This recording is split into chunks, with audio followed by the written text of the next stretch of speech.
আসসালামু আলাইকুম এভরিওয়ান। মায়াবিনী গল্পে 7 নম্বর পার্ট। আর তোমরা এত এত কমেন্ট করছো যে গল্পটি না এনে আর পারলাম না। তো চলো বেশি কথা না কইয়া গল্প শুরু করা যাক। আমার হাঁটার গতি বাড়ছিল, মনে হচ্ছিল বুকের ভেতর কিছু একটা ভেঙে টুকরো টুকরো হয়ে সমুদ্রের বাতাসে উড়ে যাচ্ছে। মিজানের পথশব্দ পেছন থেকে শোনা যাচ্ছিল। সে দ্রুত হাঁটছে, কিন্তু আমার কাছে আসছে না, শুধু দূর থেকে অনুসরণ করছে। কেন জানি আজ তার কাছে আসার সাহস আমার নেই। হঠাৎ পিছন থেকে সে ডাকলো, শোনো, একবার থামবে? আমি থামলাম না। আমার চোখে পানি জমে উঠছিল, কিন্তু আমি কান্না দেখাতে চাইনি। হাঁটতে হাঁটতে সৈকতের এক কোণে গিয়ে দাঁড়ালাম। চারপাশে কেউ নেই, শুধু সমুদ্র, হাওয়া আর কষ্ট। সামান্য সময় পরে মিজান এসে দাঁড়ালো আমার পিছনে।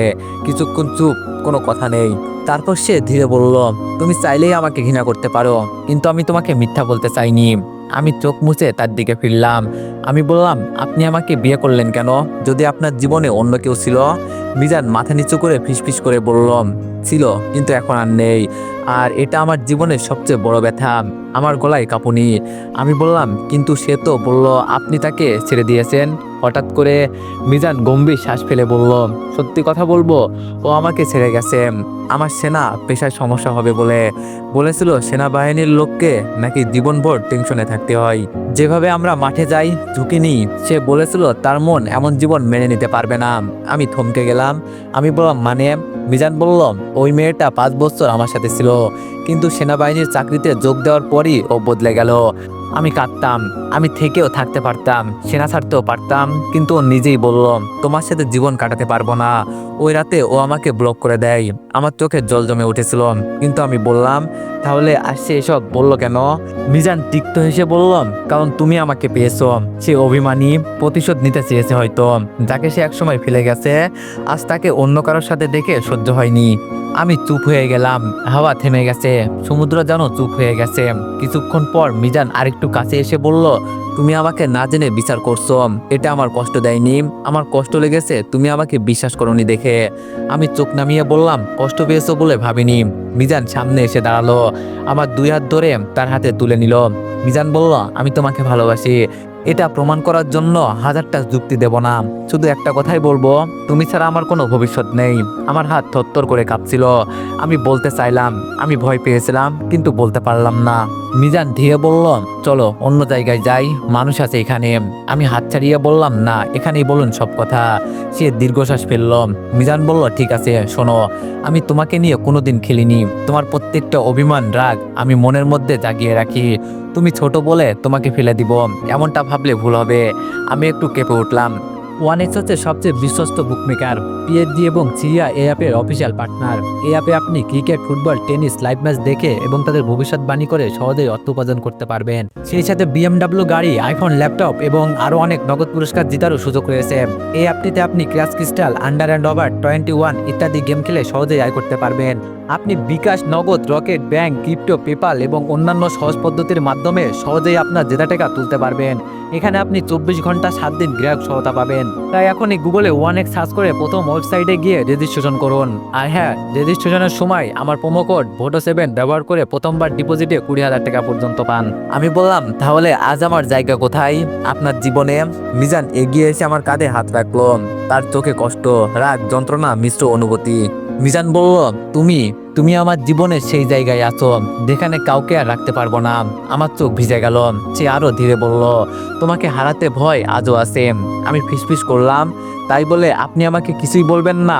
মিজান বলল, তুমি কষ্ট পাও এটা আমি চাইনি, তাই বলিনি। মাঝে মাঝে সত্যি চেপে রাখা পাপ হয়, কিন্তু তোমাকে ভেঙে দিতে চাইনি। আমি চোখ বন্ধ করে রাখলাম। শব্দগুলো হৃদয়ে গেঁথে যাচ্ছিল। কিছুক্ষণ নীরবে থাকার পর আমি বললাম, আপনি কি তাকে এখনো ভালোবাসেন? মিজান বিস্মিত চোখে আমার দিকে তাকালো। মিজান বলল, না, তোমাকে ছাড়া আর কাউকে চাই না। ও ফিরে আসলেও আমি তাকাইতাম না, কারণ আমি বুঝেছি ভালোবাসা মানে বয়স না, অতীত না, ভালোবাসা মানে এখন তুমি। আমার ঠোঁটে কাঁপুনি ধরল, আমার চোখ দিয়ে কান্না গড়িয়ে পড়ল। মিজান কাছে এসে আমার গাল মুছে দিল। মিজান বলল, চলো বাড়ি ফিরে যাই, আর কোনো কষ্ট হতে দেব না। আমি তার হাতে হাত রাখতে চাইলাম, কিন্তু হাত উঠেও নামিয়ে ফেললাম। মিজান থমকে গেল। কি হলো? আমি নিচু গলায় বললাম, আমাকে একটু সময় দিন। মিজানের চোখ কেঁপে উঠল, সে যেন এক মুহূর্তে ভেঙে গেল, কিন্তু নিজেকে সামলে নিয়ে ধীরে বলল, ঠিক আছে সময় নাও, কিন্তু জেনে রেখো আমি থেমে আছি শুধু তোমার অপেক্ষায়। সে এক পা পিছনে গেল, ভাবলাম হয়তো চলে যাবে, কিন্তু না, সে ঠিক আমার থেকে কয়েক কদম দূরে দাঁড়িয়ে চুপচাপ আমাকে দেখছিল, যেন আমি না চাইলেও সে নড়বে না। আমি হেঁটে সৈকতের দিকে গেলাম, মিজান দূর থেকে পিছু পিছু অনুসরণ করছিল, একটুও কাছে আসে না, একটুও দূরেও যাচ্ছে না। এবং সেই মুহূর্তে বুঝলাম এই মানুষটা আমাকে ছাড়তে চায় না, চাইলেও পারবে না। আকাশ অন্ধকার হয়ে আসছিল, বাতাস ঠান্ডা। আমি দাঁড়িয়ে পিছন ফিরে তাকালাম, মিজান দূরে, কিন্তু তার চোখ পুরো পথ ভিজিয়ে রাখছে। আমার মাঝে শুধু দূরত্ব, কান্নার অপূর্ণ বলা কথা। সাগরের সামনে দাঁড়িয়ে আমি ভাবছিলাম জীবনটা কখন এমন জটিল হয়ে গেল। আমি কাউকে হারানোর ভয় জানতাম না আগে, কিন্তু আজ আজ প্রথমবার মনে হলো মিজান যদি রাগ করে ফিরে যায় আমি বোধহয় আর দাঁড়িয়ে থাকতে পারবো না। পিছনে তাকাতেই দেখলাম সে একই জায়গায় দাঁড়িয়ে আছে, না এগিয়ে না পিছিয়ে, যেন সে আমার প্রতিটা শ্বাস শুনছে। হঠাৎ একটা ঢেউ এসে আমার পা ভিজিয়ে দিল, শরীরটা কেঁপে উঠলো। মিজান দূর থেকেই ছুটে এলো। মিজান বলল, এই ঠিক আছো? আমি বললাম হ্যাঁ। ঢেউ লাগলো শুধু। মিজান থামলো না, সে আমার সামনে এসে দাঁড়ালো, কিন্তু হাত বাড়ালো না। আমার অনুমতি ছাড়া কিছুই করবে না, এটা বুঝতে পারছিলাম। আমি মুখ ঘুরিয়ে নিলাম, কারণ চোখে পানি জমে উঠেছে। মিজান খুব নরম গলায় বলল, তুমি কাঁদছো?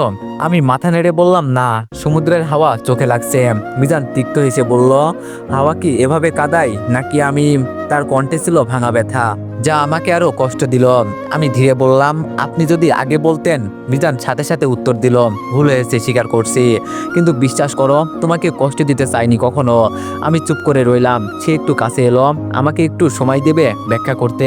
আমি তাকালাম না, তবে মাথা হালকা নেড়ে বললাম, বলো। হাওয়া ধীরে ধীরে জোরে বয়ে যেতে লাগলো। মিজান গভীর শ্বাস নিল। মিজান বলল, ও আমাকে ছেড়ে যাওয়ার পর আমি একেবারে ভেঙে পড়েছিলাম। আমাকে বিশ্বাস করবে না, এই ভয়টা আমার মধ্যে রয়ে গিয়েছিল। আমি অবাক হয়ে তাকালাম, সে চালিয়ে গেল। সেদিন তোমার সাথে বিয়ে ঠিক হলো, আমি খুব ভয় পেয়েছিলাম যদি তোমাকেও হারাই, যদি তুমিও একসময় কাউকে ভালোবেসে ফেলো। তোমার বয়স কম, ইচ্ছা বদলে যেতে পারে। আমি হতভম্ব হয়ে গেলাম। আমি বললাম, তাই বলে আপনি আমাকে কিছুই বলেননি? মিজান চোখ বন্ধ করে বলল, ভয়, বিশ্বাস করতে ভয় পেতাম। তবে আমি তার দিকে তাকিয়ে থাকলাম। যে মানুষটা সকলের সামনে এত শক্ত, সে ভিতরে এত নরম। মিজান বলল, আর তুমি যখন আমার জীবনে এলে, তোমার ছোট ছোট অভিমান, হাসি, রাগ সবকিছু দেখে আমি আবার বাঁচতে শুরু করেছি, কিন্তু বলতে পারিনি। যদি তোমাকেও ভয় পাইয়ে দিত। আমার শ্বাস আটকে এলো। আমি ঠান্ডা কণ্ঠে বললাম, তাহলে আজ আমি যা শুনলাম? মিজান গভীর নিঃশ্বাস নিয়ে বলল, সে আজ তোমাকে দেখে ভেঙে পড়েছে, কারণ সে দেখেছে আমি যাকে একসময় ভালোবাসতাম সেই জায়গায় এখন তুমি আছো, পূর্ণভাবে। আমার বুকটা ধক করে উঠল। আমি বললাম, পূর্ণভাবে?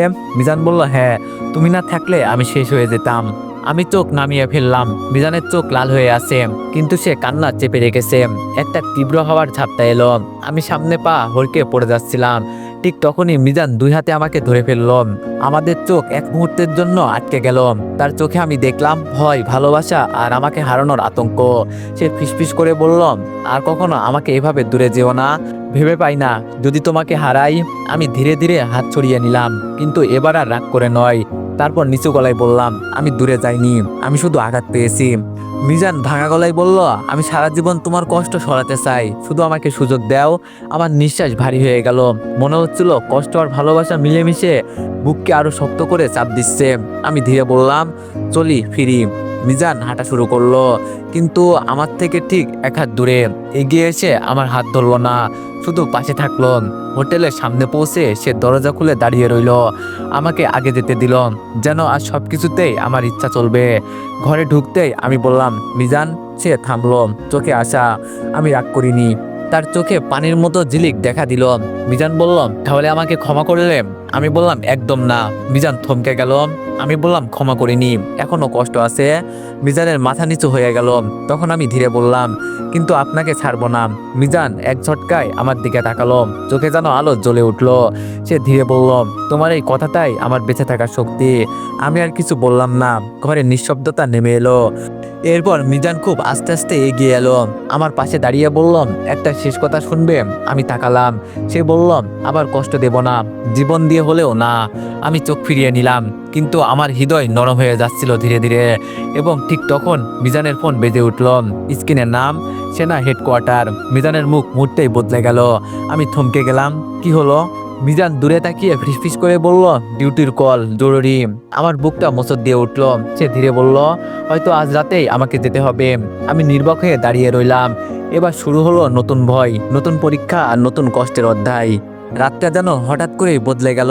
ঘরের বাতাসে যে নরম উষ্ণতা ছিল সেটা মুহূর্তেই জমে গেল ঠান্ডা ধাতব ভয়ের মতো। মিজানের ফোনটা কানে তুলতেই তার চোখ ভাষায় বদলে গেল। সিনাদের এক ধরনের দৃষ্টি থাকে, যে দৃষ্টি দেখলে বোঝা যায় এখন আর সে স্বাভাবিক মানুষ নয়, এখন সে দেশের দায়িত্বই বাঁধা একজন সৈনিক। ফোন নামিয়ে সে কিছুক্ষণ চুপ রইল। আমি 1 ইঞ্চি নড়লাম না। মনে হচ্ছিল দাঁড়িয়ে থাকা আমার পক্ষে কঠিন হয়ে যাচ্ছে। শেষমেশ সে ধীরে বলল, জরুরি অপারেশন, যদি ডাক আসে ফিরতে দেরি হবে। আমার বুকের ভেতর কেঁপে উঠল। আমি বললাম, এখনই যেতে হবে? মিজান ঘড়ির দিকে তাকালো। তার চোখে আমি ভয় দেখলাম। না, মৃত্যু বা বিপদের ভয় নয়, আমাকে রেখে যাওয়ার ভয়। সে বলল, অফিস থেকে গাড়ি রওনা হয়ে গেছে, 10 মিনিটের মধ্যে আমাকে নিতে আসবে। আমার গলা শুকিয়ে গেল। আমি জানি সেনাদের জীবন শেষ মুহূর্ত বলে কিছু থাকে না, এক ফোনে সব বদলে যায়। আমি ধীরে জিজ্ঞেস করলাম, কোথায়? মিজান একটু দ্বিধা করলো। আমার আবার চোখের দিকে তাকালো। লোকেশন গোপন, কিন্তু সীমান্ত এলাকায় কিছু সমস্যা হয়েছে। আমাদের টিমকে পাঠানো হচ্ছে। এক মুহূর্তের জন্য মনে হলো আমার পায়ের নিচে মাটি সরে গেল। আজ আজ যখন আমরা দুজন একটু করে বুঝতে শুরু করেছি, যখন সম্পর্কের ভাঙা অংশগুলো জোড়া লাগতে শুরু হয়েছে, ঠিক তখনই কেন এমন কল আসে? আমি গলা চেপে বললাম, ফিরে আসবেন তো? মিজান তড়িঘড়ি মাথা নাড়িয়ে বলল, অবশ্যই। তোমাকে রেখে আমি কোথাও যেতে পারবো না মনে হয়। তার কণ্ঠটা দৃঢ়, কিন্তু সেই দৃঢ়তার ভিতরে লুকিয়ে আছে কাঁপুনি। সে ব্যাগটা খুলে কিছু একটা ঠিক করছিল, হঠাৎ থেমে গেল। তারপর আমার দিকে তাকালো। শুনবে? আমি উঠতে যাচ্ছিলাম, কিন্তু সে হাত তুলে থামিয়ে দিল। না, এখানেই থাকো, আমি তোমার দিকে তাকিয়ে সব বলতে চাই।